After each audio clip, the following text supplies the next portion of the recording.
Kayo po ba mga bossing ko ay isa sa mga mananaya? Ako po may tuturo sa inyo po mga bossing para makapanalo po kayo ng malaking halagang pera. Lahat ng mga mananaya ay may mga iba't ibang mga sikreto na pampaswerte. Walang mananaya na wala po mga pampaswerte dahil ito ang nagiging dahilan at nagiging basihan po nila para maging positibo po sila sa buhay at sila po ay makapanalo ng malaking halagang pera. Ngayon po mga bossing, ito po yung ating asukal.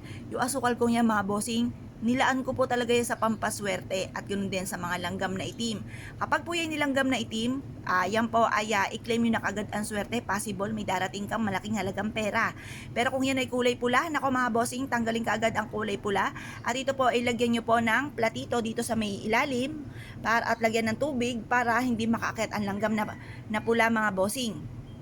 Di ba matik po yan mga bossing ko pag matamisin, mga matatamis, pula po ang yan pong sinisigurado po natin na pupuntahan niya ng langgam na pula. Pero dahil ito nga po mga bossing ko, isa sa mga senyales na swerte, kulay itim po mga bossing ko ang ating langgam.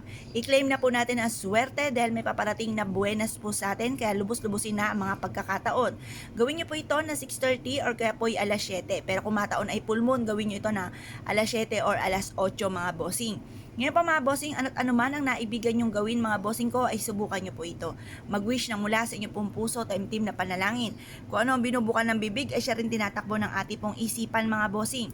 At pagkatapos ay i-ready na po natin mga bossing ko ang ticket po natin mga bossing ko na kumbaga ito yung lumang ticket na natalo po tayo mga bossing. Ngayon pa mga bossing, ito yung lagi nyong tatayaan.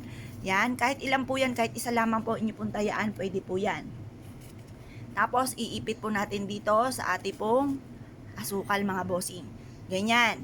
Kasi alam niyo po ba mga bossing ko, ang asukal ay for abundance mga bossing. Para mas maging masagana ang ating pong pamumuhay, matupad ko ano man ang mga ninanais, subukan niyo po ito.